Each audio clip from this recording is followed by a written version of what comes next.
Hello friends, welcome back to my channel. आज की video में हम पढ़ेंगे कुछ शेड्यूल्स के बारे में। फार्मेसी में कुछ शेड्यूल्स होते हैं, हॉस्पिटल्स को, स्टोर्स को, मेडिकल इंडस्ट्री को रन करने के लिए कुछ शेड्यूल्स बनाए गए हैं। शेड्यूल्स की लिस्ट है, तो उनके बारे में आज हम पढ़ेंगे। इन शेड्यूल्स में से काफी क्वेश्चंस पूछे भी जाते हैं एग्जाम्स में भी। तो सबसे पहला शेड्यूल क्या है? ए। शेड्यूल ए, तो ये क्या कहता है? लाइसेंस से रिलेटेड है। ये लाइसेंस, रजिस्ट्रेशन कुछ भी करवाना है तो वो शेड्यूल ए के अंतर्गत आता है। तो इसको आप कैसे याद कर सकते हो कि आपने फार्मेसी कंप्लीट कर लिया, अब आप सबसे पहले क्या करोगे? अपना रजिस्ट्रेशन करवाओगे, या फिर अगर आपको मेडिकल स्टोर ओपन करना है तो आप अपना लाइसेंस के लिए अप्लाई करोगे। तो वो किसके अंडर में आएगा? शेड्यूल ए के। ABCD में भी सबसे पहले अल्फाबेट क्या है? ए। किसी भी चीज की शुरुआत होगी तो ए से होगी। तो आप सबसे पहले अपना रजिस्ट्रेशन करवाओगे, लाइसेंस बनवाओगे, तो वो आ जाएगा शेड्यूल ए में। ठीक है, आगे चलते हैं। आगे है शेड्यूल बी। शेड्यूल बी क्या कहता है? ये शेड्यूल बी जो है ये किस चीज को रेगुलेट करता है, किस चीज को कंसिडर करता है? इसमें आ जाता है हमारी फीस। ठीक है, जैसे हमने कोई मेडिसिन बनाई या कोई हमने फॉर्मुलेशन तैयार करी है, तो उसके बाद उसकी टेस्टिंग के लिए उसको भेजा जाता है, तो उसकी कुछ फीस सेट करी गई है कि किस ड्रग के लिए कितनी फीस है, किस मेडिसिन के लिए कितनी फीस है। सबकी अलग अलग फीस होती है। ठीक है, उसको कौन तय करता है किसकी कितनी फीस होगी? शेड्यूल बी तय करता है उसको। ठीक है, तो इसमें शेड्यूल बी में क्या हो जाएगा? ये फीस के लिए होता है। इसको आप किस तरह याद कर सकते हो? बी। बी से क्या है? भाई। भाई क्या मांगता है? पैसे। ठीक है, पैसे मतलब फीस। बी से फीस। ठीक है, C and C1 अगला है शेड्यूल C and C1।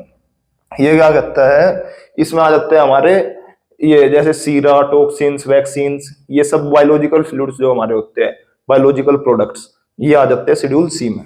ठीक है, अब शेड्यूल C1 क्या कहता है?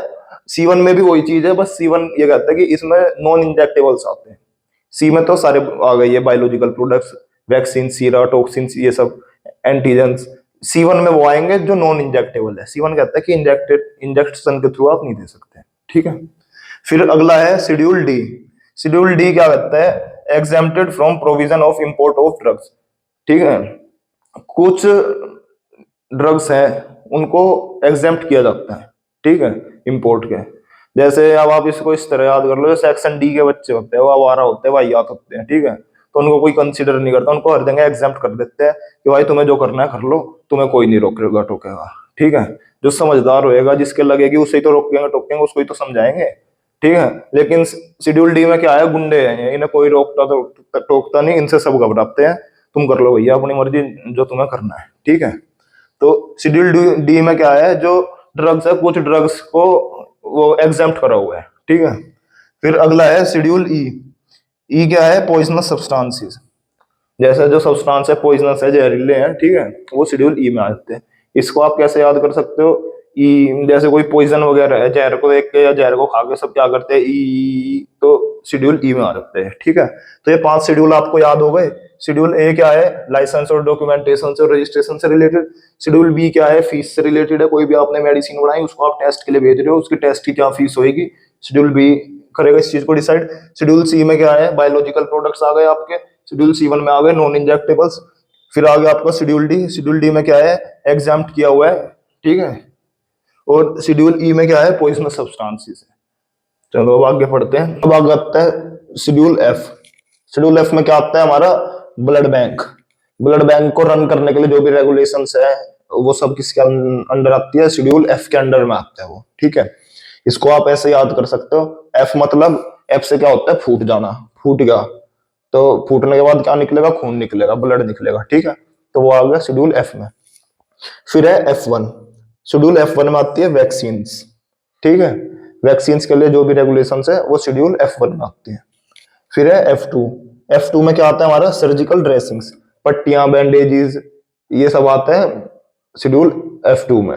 ठीक है, जब सर फूट जाएगा उसके बाद हम वैक्सीन लगवाएंगे। नहीं, इसको इस तरह याद रख लो, कुत्ता काटता है, कुत्ता फाड़ देता है। ठीक है, एफ मतलब फाड़ देना, फाड़ेगा तो खून निकलेगा। उसके बाद F1 कुत्ता काट लेगा, उसके बाद क्या करेंगे? हम वैक्सीन लगवाएंगे रेबीज की। फिर है F2, उसके बाद हम पट्टी करवाएंगे, ड्रेसिंग करवाएंगे। ठीक है, फिर F3 है, ये अलग है। F1 F2 ये तो आप इस तरह याद रख लेना, कुत्ता फाड़ेगा, फिर वैक्सीन लगवाएंगे, फिर सर्जिकल ड्रेसिंग कराएंगे। ठीक है, इतना यहाँ तक का फंडा क्लियर है। फिर इसके बाद आता है शेड्यूल F3।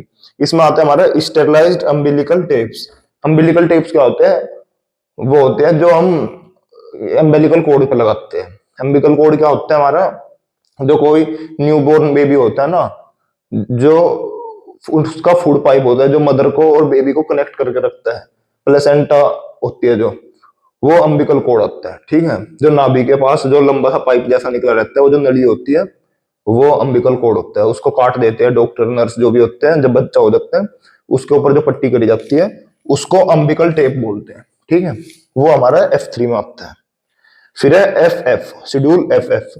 इसमें क्या होता है हमारा, ये ऑप्थेल्मिक प्रिपरेशंस के लिए होता है। ऑप्थेल्मिक प्रिपरेशंस कौन सी होती है, कोई भी दवाइयाँ, ईयर ड्रॉप कह रहा हूँ सॉरी, आई ड्रॉप या आई वैक्स, जो भी आंखों में डालने की कोई भी प्रिपरेशन है, उसको हम ऑप्थेल्मिक प्रिपरेशन बोलते हैं, आंखों की जो दवाइयाँ होती है। ठीक है, वो हमारी ऑप्थेल्मिक प्रिपरेशन क्या है, ये समझ आ गया, आंखों की दवाइयाँ ऑप्थेल्मिक प्रिपरेशन।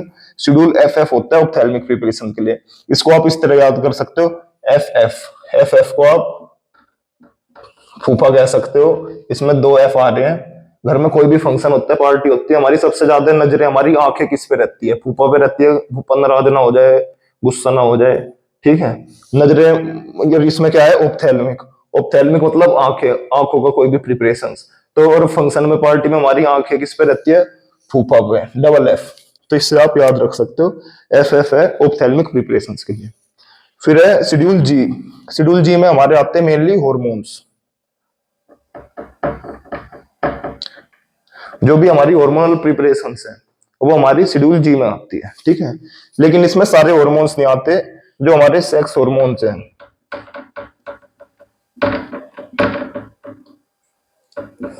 सेक्स हार्मोन्स जो हमारे हैं उनको एक्सक्लूड किया गया है। सेक्स हार्मोन्स हमारे शेड्यूल जी में नहीं आते, बाकी सारे हार्मोन्स हमारे शेड्यूल जी में आते हैं। इसको आप इस तरह याद रख सकते हो, जी से क्या होता है, ग्रोथ। ग्रोथ के लिए हमें हॉर्मोन्स चाहिए, हॉर्मोन्स किस में आते हैं, शेड्यूल जी में। ठीक है, नेक्स्ट है schedule H drugs. Schedule H drugs में हमारी आती है प्रिस्क्रिप्शन मेडिसिन। ये वो मेडिसिन है जो बिना प्रिस्क्रिप्शन के आप नहीं परचेज कर सकते। आप मेडिकल स्टोर पे जाओगे और ये वाली दवाइयां मांगोगे, जैसे एंटीबायोटिक्स हो गई आपकी, तो जो केमिस्ट है वो आपको ये नहीं देगा जब तक आप उसे प्रिस्क्रिप्शन नहीं दिखाओगे। आपने बहुत सी मेडिसिन के रैपर पे या बॉक्स पे लिखा देखा होगा इस तरह, ये वाला साइन देखा होगा, या इस तरह देखा होगा, इसका मतलब है होता है प्रिस्क्रिप्शन मेडिसिन। ठीक है, या फिर आपने रेड कलर का एक बॉक्स देखा होगा बहुत सारी मेडिसिन के बॉक्स पे, और उसमें यहाँ पे लिखा रहता है शेड्यूल H ड्रग्स। वो प्रिस्क्रिप्शन मेडिसिन होती है जो बिना पर्चे के आपको नहीं दे सकता फार्मासिस्ट। ठीक है, इसके अंदर में हमारी आ जाती है एंटीबायोटिक्स हो गई, कैंसर की मेडिसिन हो गई। ठीक है, फिर अगला है शेड्यूल J। शेड्यूल J में क्या आता है हमारा, disease which drugs can not claim to treat. क्या कहता है कि कुछ बीमारियां हैं, उनकी एक लिस्ट है शेड्यूल J के अंडर में, जैसे कैंसर हो गया, ट्यूमर हो गया, ठीक है, और एड्स हो गया हमारा। इस तरह की काफी बीमारियां हैं, उनके लिए कोई भी मेडिसिन या कोई भी कंपनी क्लेम नहीं कर सकती कि हम इसको ठीक कर देंगे। ब्लाइंडनेस हो गई जैसे आपकी, और ये फीटल सेक्स चेंज हो गया, जैसे बेबी है कोई पेट में, प्रेगनेंसी है किसी लेडी को, उसमें मेल है या फीमेल है तो उसको बेबी बॉय है तो उसको गर्ल बना देंगे, या लड़की है तो उसको लड़का बना देंगे। ये सब फालतू की बातें हैं, ऐसा कुछ नहीं होता। उसमें शेड्यूल J में जो ये लिस्ट बनी हुई है उसमें इसी तरह की चीजें, इसी तरह की बीमारियां हैं कि जिनके लिए आप क्लेम नहीं कर सकते। जैसे एड्स हो गया, कैंसर हो गया, ट्रीटमेंट तो करते हैं इनका, दवाइयां भी चलती है, लेकिन सिर्फ यूं है रोकथाम हो सकती है, या शायद ठीक भी हो जाए। जैसे कैंसर है, अच्छी तरह पूरा आदमी ठीक भी हो सकता है, लेकिन आप क्लेम नहीं कर सकते कि हम बिल्कुल ठीक कर देंगे, इससे जड़ से मिटा देंगे।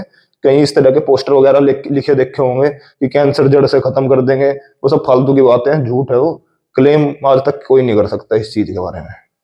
हाँ यूं है, ट्रीटमेंट चल जाएगा, दवाइयां चल जाएगी, लेकिन क्लेम नहीं हो सकता, गारंटी कुछ नहीं होती। तो उसी तरह की कुछ वो बीमारियां हैं, डिसीज है शेड्यूल J के अंडर में वो आती है, जिनके लिए कोई भी दवाई या कोई भी दवा की कंपनी क्लेम नहीं कर सकती कि ये कंप्लीटली क्यूरेबल है। फिर है शेड्यूल के में कौन सी आती है, जो एग्जेम्प्टेड है सर्टेन प्रोविजन से, मतलब उन पे ज्यादा, बहुत ज्यादा सख्ताई नहीं है, स्ट्रिक्टनेस नहीं है, ये सारे प्रोविजन से बची हुई है। ये जैसे आपकी एस्प्रिन हो गई, एस्प्रिन क्या होती है, खून को पतला करती है, इसमें बीपी वगैरह में देते हैं। ये पैरासीटामोल हो गई, ये आप बिना पर्चे के ले सकते हो, इन पे बहुत ज्यादा वो नहीं है स्ट्रिक्टनेस। आपकी ये हो गई एंटासिड्स हो गए, इनो होती है जो, कॉन्ट्रासेप्टिव पिल्स होती हैं जो, ये सब हमारी शेड्यूल के अंडर में आती है। फिर है शेड्यूल एम। शेड्यूल एम में क्या है, गुड मैन्युफैक्चरिंग प्रैक्टिसेस। ठीक है, मतलब दवाइयां बनाने के लिए फैक्ट्री लगाते हैं, प्लांट लगाते हैं, उसमें जो भी इक्विपमेंट्स है, मशीनरी है, ये सब शेड्यूल एम में आ जाती है। फिर है M1। M1 में क्या है, फैक्ट्री लगा रहे हो या मशीन वगैरह जो भी है, इसमें क्या है, होम्योपैथिक ड्रग्स, होम्योपैथिक की दवाइयां बनाने के लिए जो भी मशीन वगैरह चाहिए होगी है, वो M1 में आती है। M2 में क्या है, कॉस्मेटिक्स, कॉस्मेटिक्स प्रोडक्ट्स बनाने के लिए जो भी फैक्ट्री रिक्वायरमेंट्स वगैरह है, वो इसमें आ जाएगी M2 में। इसको आप इस तरह याद कर सकते हो, M से मशीनरी, M से मैन्युफैक्चरिंग, ठीक है, वो सब शेड्यूल M में आएगी। M1 M2। M क्या है अपना एलोपैथी का होगा, M1 होम्योपैथिक का होगा, M2 हमारा कॉस्मेटिक्स का होगा। ठीक है, इतना क्लियर है। H से प्रिस्क्रिप्शन ड्रग्स, जो बिना पर्चे के नहीं मिलेगी। J से कोई क्लेम नहीं कर सकते आप डिसीज का, ट्रीटमेंट हो जाएगा लेकिन क्लेम नहीं है, कोई गारंटी नहीं है। के में कौन सी आ गई, जिनके लिए कोई बहुत ज्यादा स्ट्रिक्टनेस नहीं है, बची हुई है, एग्जेम्प्टेड है सर्टेन प्रोविजन से। ठीक है, एम में मैन्युफैक्चरिंग। नेक्स्ट है दोस्तों शेड्यूल एन। शेड्यूल एन क्या कहता है, मिनिमम इक्विपमेंट्स फॉर फार्मेसी। एक फार्मेसी को रन करने के लिए जो जो उसकी रिक्वायरमेंट्स है, वो सब शेड्यूल एन में आती है। एक फार्मेसी को रन करने के लिए जैसे उसका साइज कितना होना चाहिए, कितनी बड़ी होनी चाहिए फार्मेसी, कितने स्क्वायर मीटर में होनी चाहिए, उसमें क्या क्या इक्विपमेंट्स होने चाहिए, बेंच, सेल्फ, और ये जो पॉइजनस मटेरियल है वो कहाँ पे रखने हैं, उसकी मतलब जो जो उसकी एसओपीज है वो सब फॉलो होनी चाहिए। ये सब किस में आती है, शेड्यूल एन में आती है। एक मेडिकल स्टोर को, फार्मेसी को रन करने के लिए जो भी उसके रूल्स एंड रेगुलेशन है वो सब फॉलो होने चाहिए। ठीक है, जो मेडिकल स्टोर है या फार्मेसी है उस पर अच्छे में बड़े बड़े शब्दों में लिखा होना चाहिए फार्मेसी, प्रॉपर डिस्प्ले होनी चाहिए, ये शेड्यूल एन में आता है। ठीक है, नेक्स्ट है शेड्यूल ओ। ओ में क्या आते हैं, हमारे डिसइंफेक्टेंट्स फ्लूइड्स आते हैं, जैसे हमारे फिनाइल हो गए, लाइजोल हो गए, ये सब किस में आ जाते हैं, शेड्यूल ओ में। इनमें इसमें क्या क्या होता है, जो हमारा डिसइंफेक्टेंट फ्लूइड है उसकी कंपोजिशन क्या है, क्या उसमें केमिकल्स हैं, या फिर कितना वो इफेक्टिव है, कितने माइक्रोब्स को किल करता है, या फिर सेफ है या नहीं है। माइक्रोब्स को किल कर रहा है अच्छी बात है, लेकिन जो वहाँ पे इंसान है, हम लोग हैं, हमारे लिए वो सेफ है या नहीं है, ऐसा तो नहीं है कि हमारे लिए भी वो खतरनाक है। ठीक है, ये किस में आता है, शेड्यूल ओ में आता है, डिसइंफेक्टेंट फ्लूइड्स। इसको आप इस तरह भी याद कर सकते हो, ओ से ऑर्गेनिजम्स। ऑर्गेनिजम्स में तो वैसे हम भी आते हैं, लेकिन यहाँ पे बात हो रही है माइक्रो ऑर्गेनिजम्स की, बैक्टीरिया वगैरह की। तो बट आप ओ से ऑर्गेनिजम्स याद कर लो, ओ से डिसइंफेक्टेंट फ्लूइड्स। ठीक है, अब नेक्स्ट है शेड्यूल पी। शेड्यूल पी में क्या होता है, life period of a drug, मतलब ड्रग्स की जो एक्सपायरी डेट है, कितने टाइम बाद उसकी एफिकेसी कम होने लगेगी, कितने टाइम बाद वो इफेक्टिव नहीं रहेगी, वो डिसाइड कौन करता है, वो सब शेड्यूल पी के अंडर में आता है। और शेड्यूल P1 में क्या आता है, शेड्यूल पी का एक सब पार्ट है P1। P1 में आता है पैकेजिंग साइज।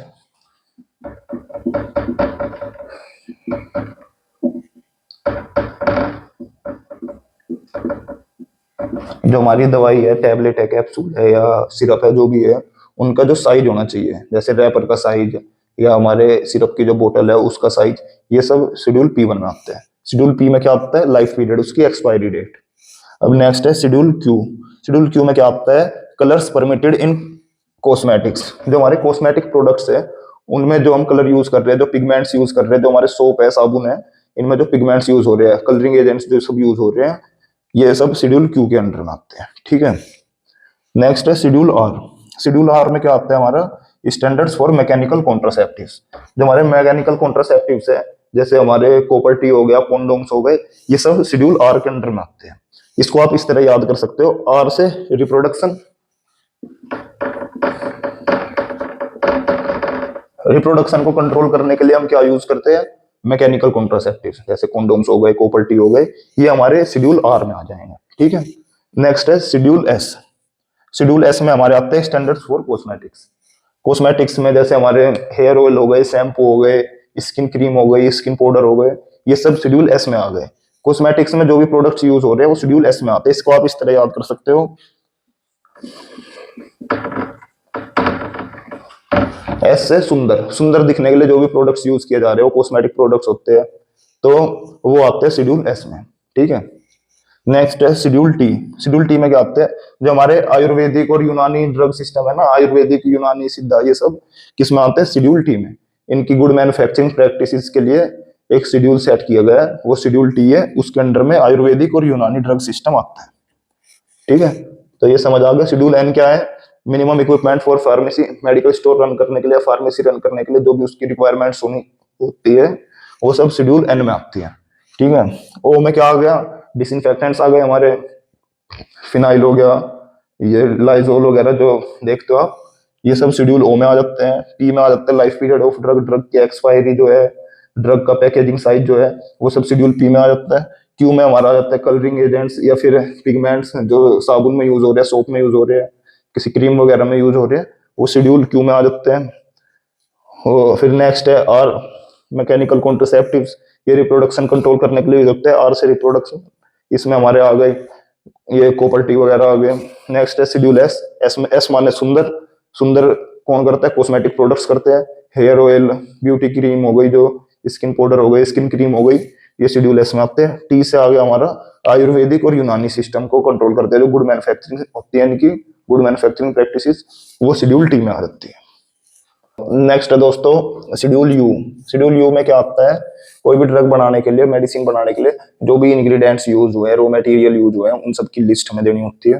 ठीक है, फिर उसका क्या रिजल्ट आया, क्या एनालिसिस के बाद एनालिटिकल जो रिजल्ट आए हैं, वो सब शेड्यूल यू के अंडर में आते हैं। ठीक है, नेक्स्ट है, इसमें हमें बताया हुआ है कि प्रोडक्ट की जो स्टोरेज कंडीशन होनी चाहिए।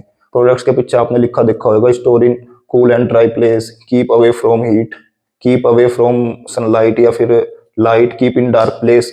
ये सब किसके अंडर में आते हैं? सब इंस्ट्रक्शंस, ये सब इन्वायरमेंटल इंस्ट्रक्शंस होती है, किस इन्वायरमेंट में रखने हैं, ये सब आते हैं हमारे शेड्यूल यू में। ठीक है, अब नेक्स्ट है U1। U1 क्या कहता है? U1 का भी सेम है, इसमें बस कॉस्मेटिक्स की बात हो रही है।